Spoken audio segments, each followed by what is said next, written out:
Vladimir Poutine a littéralement mis un terme à tout ce drame autour du plan de paix dirigé par les États-Unis. Il y a eu de nombreuses versions de ce plan de paix. Des fuites provenant de l'administration Trump à propos du document lui-même. Zelensky en Ukraine déclarant « Oh, nous en avons retiré certaines parties ». Trump répondant « Non, nous n'allons même pas rencontrer l'Ukraine pour le moment. Nous allons envoyer Wykov en Russie ». Puis il y a eu des fuites concernant un appel téléphonique entre Wykov et son homologue russe, Yuri Ushakov, censé discréditer l'administration Trump en la présentant comme agent de la Russie et travaillant pour elle. Eh bien, Vladimir Poutine est intervenu pour clarifier les choses pour ceux dans l'Occident collectif et aux États-Unis qui pourraient être confus quant à la position exacte de ce plan de paix du point de vue russe.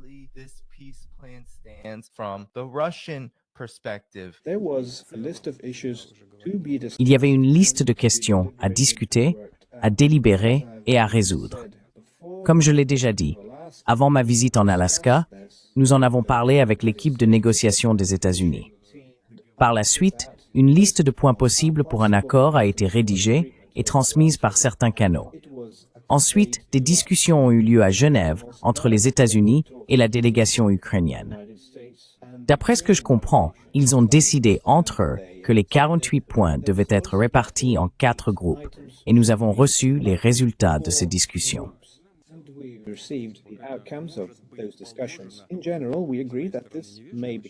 En général, nous convenons que cela pourrait devenir la base d'un futur accord. Il ne serait pas approprié pour moi de faire des déclarations définitives pour le moment, car aucun document n'a encore été finalisé. Poutine a continuellement torpillé ce plan de paix et a expliqué exactement comment le conflit en Ukraine allait se terminer. À quoi ressemblerait la paix? Lors de cette conférence de presse, il a déclaré qu'il recevait encore des propositions concernant les hostilités.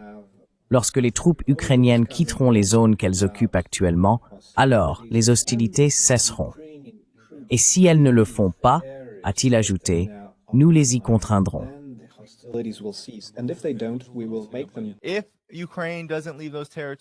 Si l'Ukraine ne quitte pas ces territoires, nous la contraindrons à le faire.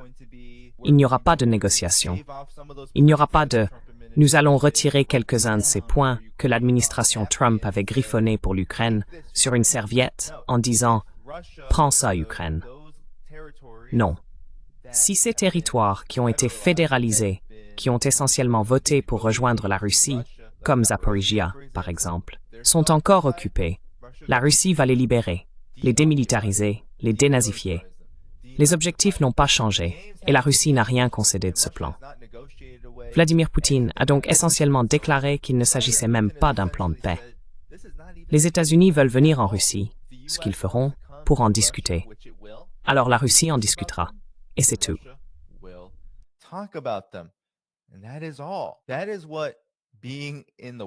Voilà à quoi ressemble une position de force. Le secrétaire de l'armée américaine a averti que l'Ukraine était sur le point d'être vaincue, faisant face à une défaite imminente, tout en promouvant ce plan de paix. Lors d'une réunion avec des responsables ukrainiens, le secrétaire de l'armée américaine, Dan Driscoll, a livré une évaluation sombre selon laquelle les troupes ukrainiennes se trouvent dans une situation critique sur le champ de bataille et subiraient des pertes, une défaite imminente face aux forces russes, selon 2 sources informées de la situation qui se sont confiées à NBC News. Les Russes intensifiaient l'ampleur et le rythme de leurs attaques aériennes et avaient la capacité de combattre indéfiniment, a déclaré Driscoll. La situation de l'Ukraine ne ferait qu'empirer avec le temps, et il valait mieux négocier un accord de paix dès maintenant, plutôt que de se retrouver dans une position plus faible à l'avenir.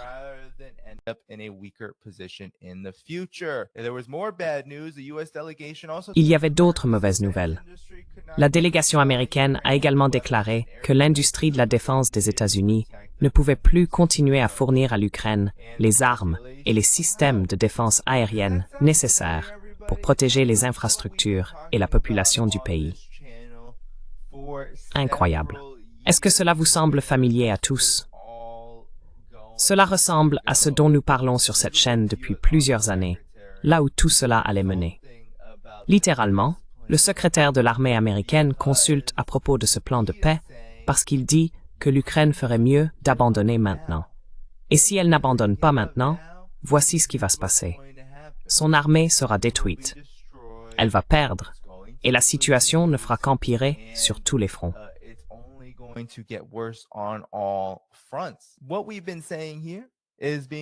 Ce que nous disons ici est littéralement confirmé par les hauts gradés de l'armée américaine à Washington, ce qui explique pourquoi l'administration Trump a soudainement publié ce plan de paix en déclarant « Nous travaillons de nouveau pour la paix ».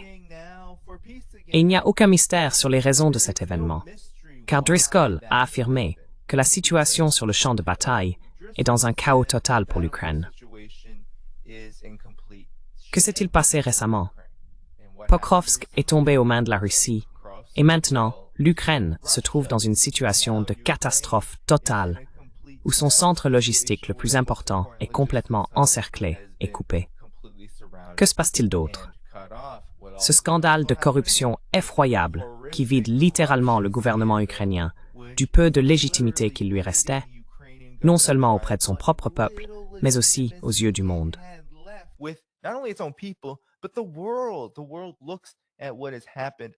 Le monde observe ce qui est arrivé au gouvernement ukrainien, et de plus en plus de gens en viennent à la conclusion qu'il ne s'agit que d'un instrument au service des pires manigances de la classe belliciste, qui ment et réside en Occident. D'importantes fuites d'une transcription d'un appel de C. Witkoff ont eu lieu, montrant, selon le New York Times, une soi-disant déférence envers la Russie. La conversation de l'envoyé de la Maison-Blanche suggère que le président Trump est déterminé à conclure un accord pour mettre fin à la guerre en Ukraine, même si c'est principalement aux conditions de la Russie. Désormais, les médias dominants occidentaux répètent cela encore et encore dans de nombreuses publications. Soyons honnêtes, cette guerre se terminera aux conditions de la Russie.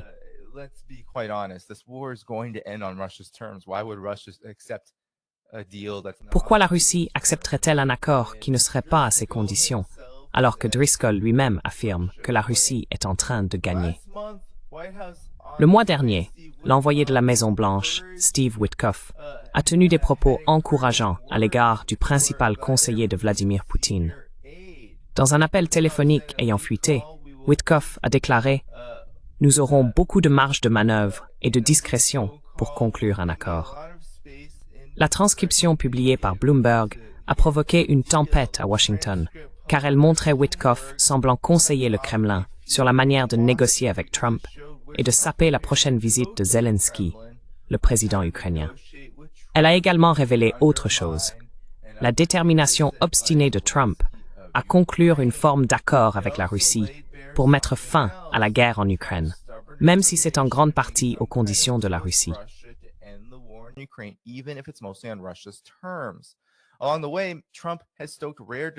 En cours de route, Trump a suscité une rare dissidence au Congrès parmi les républicains, choqué les alliés européens et laissé de nombreux Ukrainiens se sentir abandonnés par les États-Unis. Je ne suis pas une grande admiratrice du président sur beaucoup de sujets, a déclaré Emma Ashford, qui est, bien sûr, chercheuse dans un groupe de réflexion. Je pense que c'est à son crédit qu'il continue d'essayer d'obtenir un accord de paix. Dès le mois d'avril, Trump commençait à se désengager, cherchant à mettre fin à la guerre en Ukraine. Et pourtant, malgré sa frustration à l'égard de Poutine et de Zelensky, il revenait sans cesse à l'idée de parvenir à un accord de paix pour l'Ukraine, poussé par un mélange de motivations. Voilà donc ce qui se passe. D'importantes fuites apparaissent, et nous devons nous demander, eh bien, qui fait ces fuites? C'est ridicule. Et The Guardian a posé cette question. The Guardian a publié un rapport à ce sujet. Qui a divulgué l'appel de Witkoff conseillant le Kremlin sur la manière de rallier Trump à leur cause? Bloomberg a publié cette transcription extraordinaire de discussions secrètes, mais leur provenance reste incertaine. Le scoop de Bloomberg, montrant comment l'assistant de Trump, Steve Witkoff, a conseillé le Kremlin sur la meilleure façon de se mettre Trump dans la poche, est remarquable parce qu'il révèle des loyautés douteuses de Witkoff et de l'influence potentielle du Kremlin sur les efforts de négociation des États-Unis. L'article couvre 2 appels interceptés, l'un entre Witkoff et Yuri Ushakov, un proche collaborateur de Vladimir Poutine, et l'autre entre Ushakov et Dmitriev, qui a été profondément impliqué dans les négociations avec la Maison-Blanche de Trump.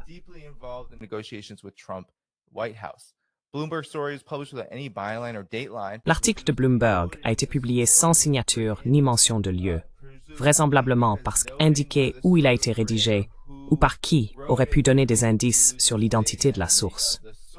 Bloomberg précise seulement avoir examiné la transcription audio de 2 appels téléphoniques, sans aucune indication sur la provenance. Pour cette raison, cela paraît très suspect. Cela crie au renseignement. Ushakov, qui participait aux 2 appels, a semblé confirmer l'authenticité des enregistrements, tout en affirmant qu'il prétendait qu'une partie était fausse. Il n'a pas voulu commenter le reste, car il s'agissait de conversations confidentielles. Et bien sûr, la fuite de tels appels est absolument inacceptable.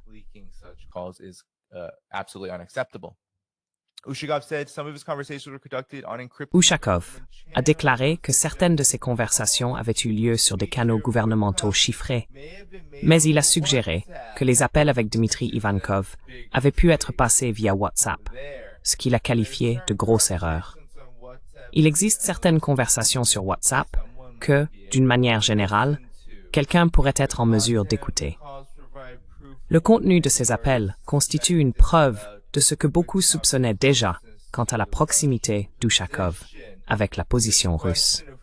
La question de savoir qui a pris la mesure tout à fait inhabituelle de divulguer un enregistrement audio aussi sensible à une agence de presse est plus complexe.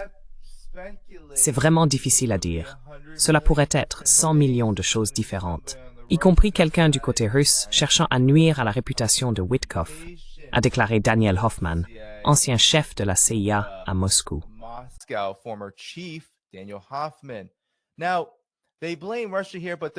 Maintenant, ils accusent la Russie ici. Mais il y a aussi un autre grand motif. Ils disent que cela pourrait venir de quelqu'un au sein du système américain, quelqu'un des services de renseignement des États-Unis qui avait accès aux appels et aurait pu facilement les intercepter. Il y a aussi l'idée que cela pourrait venir d'Europe, n'est-ce pas? Parce que les services de renseignement européens et d'autres responsables ont suggéré qu'un service européen, horrifié par le coup pour la position russe, était très probablement à l'origine de la fuite. Cela pourrait donc venir du côté américain ou du côté européen. Beaucoup le pensent, en raison de l'hostilité absolue de l'Europe à toute discussion avec la Russie, selon des conditions que la Russie accepterait.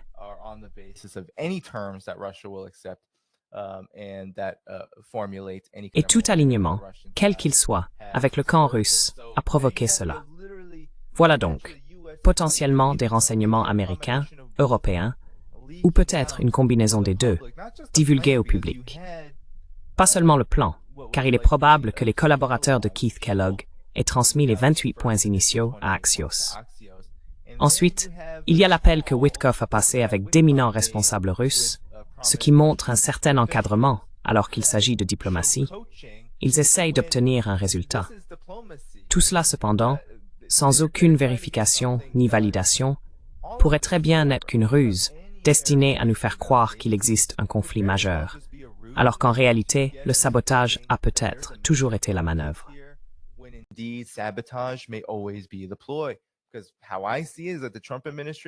Parce que, selon moi, l'administration Trump, étant donné qu'elle continue d'insister sur des points que la Russie n'acceptera jamais, s'intéresse davantage à l'apparence d'un dialogue avec la Russie qu'à la conclusion réelle d'un accord.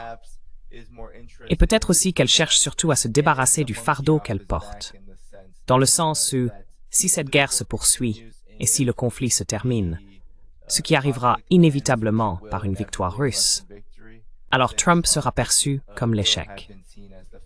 Trump, en ce moment, je pense, essaie de dire « Ce n'est pas moi l'échec ici. J'ai tout essayé. Et regardez ce qui s'est passé en Europe. » Les services de renseignement, ils lui rendent tous un immense service en torpillant cet accord, de manière à ce que les choses paraissent exactement ainsi.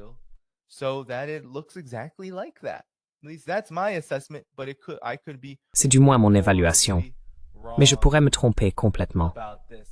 Bien sûr, il y a eu des moqueries à ce sujet. C'est absolument, vous savez, c'est absolument une blague. Regardez le Télégraphe. Les fuites de Witkoff jettent le doute sur l'ensemble des pourparlers de paix. L'envoyé spécial du président américain a démontré un manque d'expérience après qu'un appel divulgué par le Kremlin l'a révélé en train de coacher le principal conseiller de Poutine. C'est le genre de récit qui circule. Le problème pour eux, ce qui les rend très suspects, honnêtement, très suspects, c'est qu'il y a de véritables responsables anonymes, probablement du MI6, probablement d'autres agences de renseignement européennes. Vous savez que la CIA est impliquée parce que la CIA est au courant de tout ce qui se passe en Ukraine.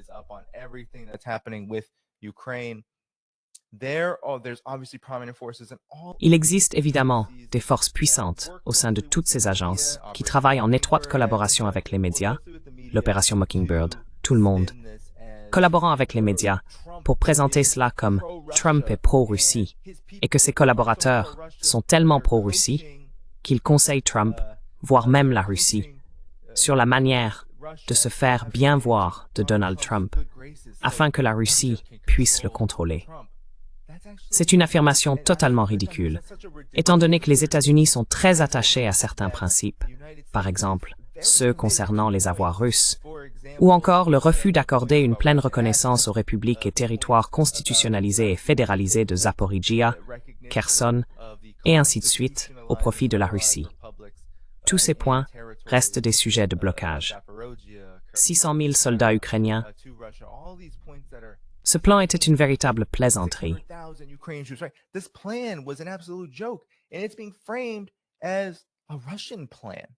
Et cela est présenté comme un plan russe. C'est le summum, le point culminant, de ce que cela signifie pour la classe belliciste, l'establishment politique, dont l'administration Trump fait partie, d'avoir créé un environnement de chaos qui permet toutes sortes de manœuvres pour retarder, déformer et empêcher absolument toute forme de règlement réaliste de ce conflit. Mais le problème, encore une fois, avec tout cela, il y a un problème majeur auquel l'administration Trump se heurte. Et pour être tout à fait honnête, ce n'est pas seulement qu'il y a d'importantes fuites, que l'administration Trump ne peut même pas mener de telles discussions sans subir un sabotage majeur venant de sa propre fichue administration. Non, c'est pire que cela. C'est le fait que... De quoi débat-on? Qu'est-ce qui est visé comme étant pro-russe?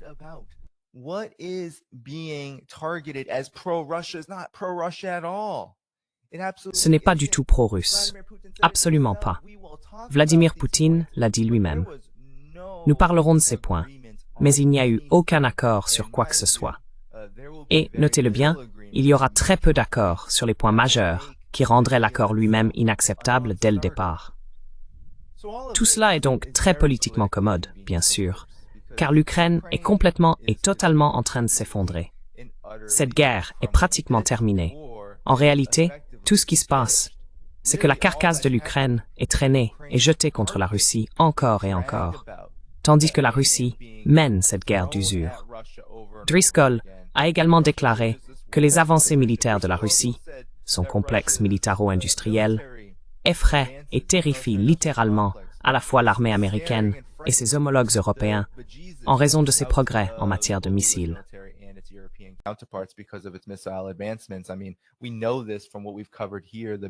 Nous le savons d'après ce que nous avons abordé ici.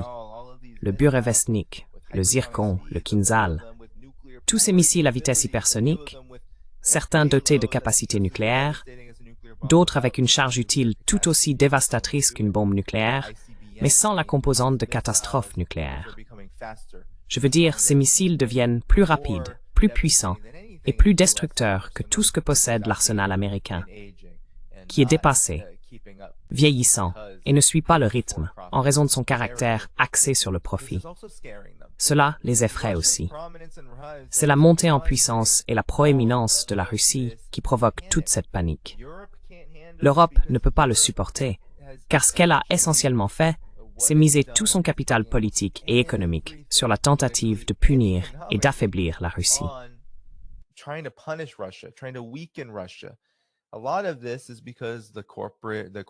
Une grande partie de cela s'explique par le fait que les entreprises, les monopoles qui contrôlent ces gouvernements, veulent voir un modèle à l'américaine appliqué en Europe.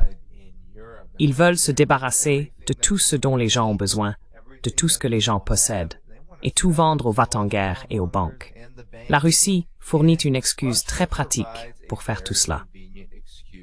Aux États-Unis, on observe un phénomène similaire. Il se trouve simplement que l'administration de Donald Trump a été élue en grande partie parce qu'une bonne partie de la population en avait assez de cette situation. L'administration Trump a déclaré qu'elle allait soi-disant y mettre fin. Mais il n'a jamais été question d'y mettre fin pour de bon.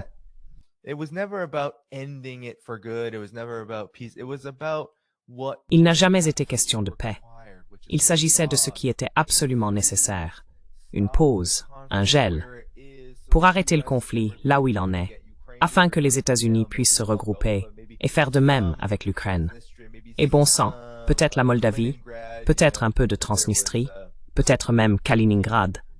Vous savez, il y avait ce général américain travaillant pour l'OTAN qui a dit « Eh bien, nous pouvons rayer Kaliningrad de la carte ». Donahue, c'était son nom.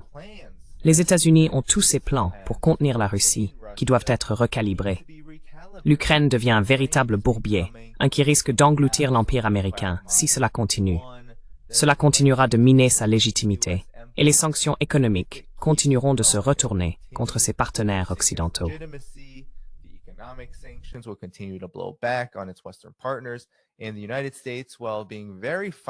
Et les États-Unis, bien que leur classe politique se satisfasse de l'état de l'Europe, ne se satisferont pas des conséquences totales. Ils ne sont pas à l'aise avec l'issue générale de ce conflit.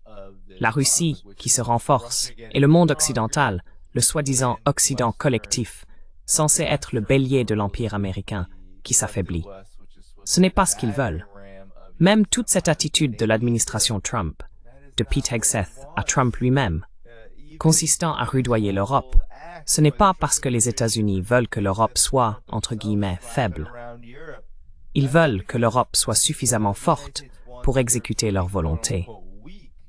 En ce moment, l'Europe n'est pas assez forte pour faire quoi que ce soit de tout cela.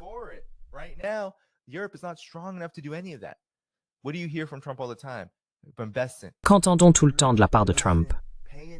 L'Europe ne paie pas assez. L'Europe n'impose pas assez de sanctions. La Russie ne fait pas assez, ceci ou cela. Eh bien, bon sang, l'Europe ne le peut pas. L'Europe n'a pas une armée comparable à celle des États-Unis. L'Europe n'a pas l'influence que les États-Unis possèdent. C'est un partenaire junior des États-Unis. C'est son chien, non? Et il faut dresser ce chien à attaquer. Il faut rendre ce chien plus fort pour obtenir ce que l'on veut.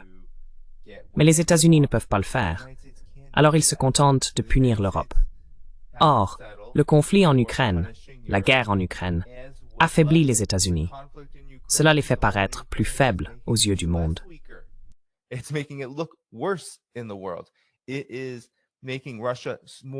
Cela renforce la puissance militaire de la Russie, ce qui signifie que le complexe militaro-industriel américain, stagnant, entièrement dépendant d'actionnaires et de dirigeants qui s'enrichissent au maximum tout en produisant le moins possible au coût le plus bas, fait face à quoi?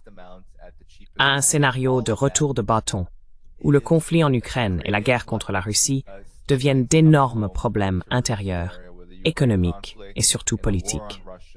Ainsi, l'administration Trump traverse un moment de désastre total. Ce n'est pas là où l'administration Trump veut se trouver. Elle veut paraître forte, mais il y a des fuites de partout.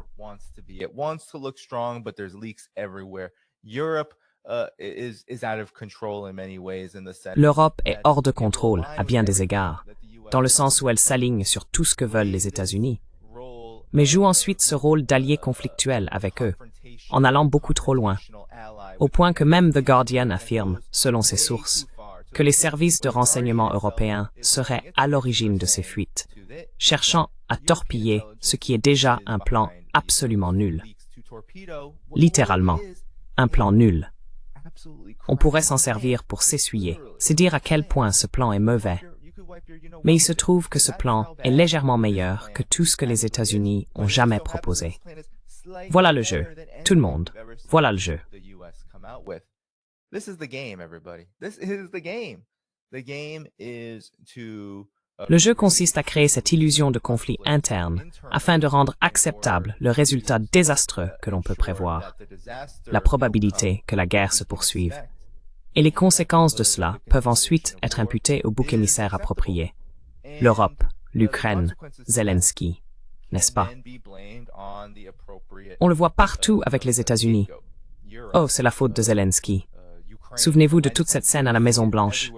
Zelensky venant supplier pour ses armes, ses patriots, son argent, et Trump disant « Non, vilain garçon », en le malmenant comme un dresseur de chien brutal, n'est-ce pas?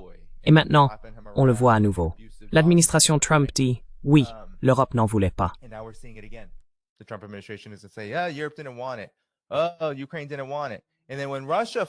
Oh, l'Ukraine n'en voulait pas. Et puis, quand la Russie finit par parler à l'administration Trump et dit « Ces points, nous ne pourrons pas les accepter », l'administration Trump répond « Eh bien, l'Europe et l'Ukraine n'accepteront pas ce que vous voulez ». Alors Trump fait ce qu'il fait toujours. Il prend le téléphone, donne une conférence de presse dans l'avion qu'il ramène aux États-Unis et dit « Je suis tellement déçu par Poutine. Nous allons imposer des sanctions. » Et ce cycle se répète encore et encore, jusqu'à ce que l'administration Trump en arrive à un point où elle puisse prendre du recul et dire « Oui, nous pouvons nous laver les mains de tout ça. » Mais en réalité, ils ne pourront jamais le faire.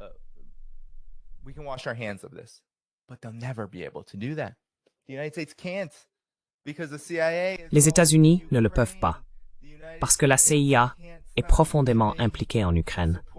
Les États-Unis ne peuvent pas cesser de soutenir l'Ukraine sans que celle-ci ne s'effondre.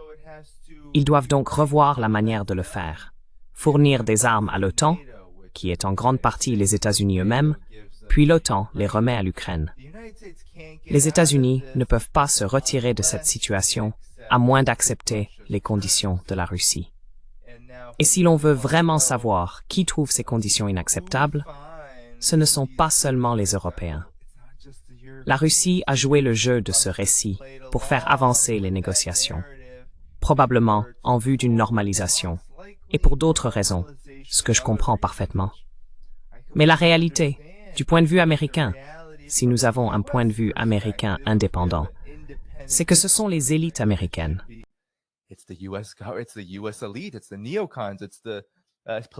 Ce sont les néoconservateurs. C'est l'establishment politique. C'est le haut commandement militaire. Ce sont les agences de renseignement. Ce sont tous ces éléments de l'establishment qui ne peuvent absolument pas accepter les conditions de la Russie. Parce que les conditions de la Russie, c'est la victoire. Les conditions de la Russie, c'est que la Russie devienne plus forte, qu'elle empêche une véritable menace à sa frontière, qu'elle empêche l'expansion de l'OTAN, qu'elle empêche une guerre réellement dangereuse entre l'Europe et la Russie, une guerre que la Russie ne veut pas voir. Vladimir Poutine l'a dit lui-même, « Je suis prêt. Je suis prêt à mettre par écrit que la Russie n'attaquera jamais l'Europe. » Pourquoi? Parce que la Russie n'a jamais voulu attaquer l'Europe. Qu'est-ce que cela apporterait à la Russie?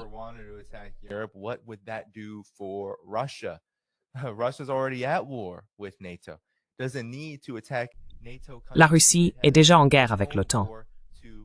Elle n'a pas besoin d'attaquer les pays de l'OTAN. Elle a sa propre guerre à résoudre directement à sa frontière. Donc la Russie tient ici le volant.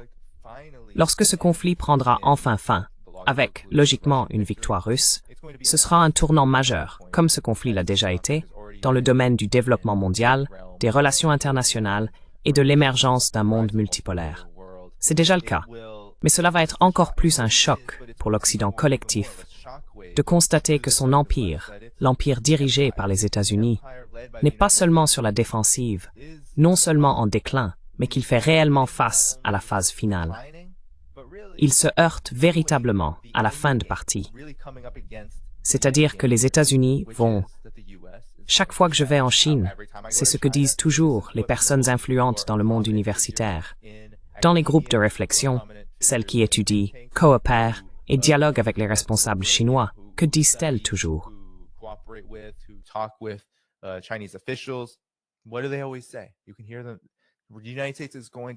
Vous pouvez les entendre.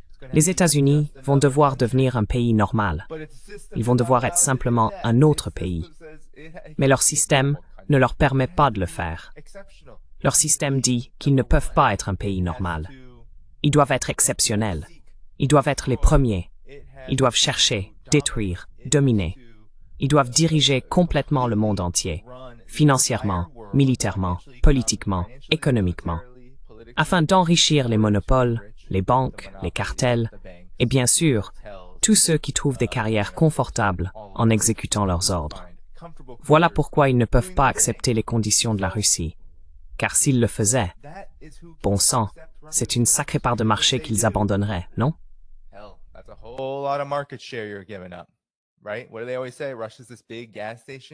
Que disent-ils toujours? La Russie est cette grande station-service. Ils ne disent pas cela seulement pour rabaisser la Russie.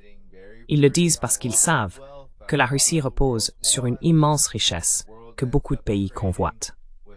Et si le monde finit par commercer massivement avec la Russie, et que la Russie se dit « Oh, peut-être que nous pouvons devenir encore plus forts, peut-être que nous pouvons nous développer davantage », alors ça pose un grand problème pour les États-Unis. Les États-Unis ne peuvent plus dominer l'économie mondiale. Les États-Unis ne seront plus la force dominante de l'économie mondiale. Ils ont déjà vu les signes avant-coureurs sur le plan militaire. C'est la situation finale qu'ils ne peuvent pas accepter.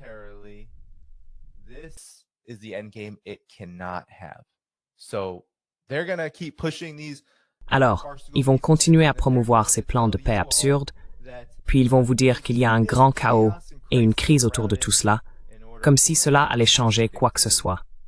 Et voilà le cauchemar de l'administration Trump, exposé à tous. C'est un cauchemar d'incompétence et d'inefficacité. Mais en réalité, ce que c'est le cauchemar de la fin de l'Empire américain tel que nous le connaissons. Et voici les sirènes qui vous signalent que c'est une grande urgence pour eux, une énorme urgence. Les élites ne peuvent pas supporter cela. Elles vont continuer à chercher des moyens de manipuler et de détruire toute tentative de mener ce conflit là où il devait toujours aboutir, la victoire de la Russie. Bring this conflict to where it was always going to go, Russia's victory.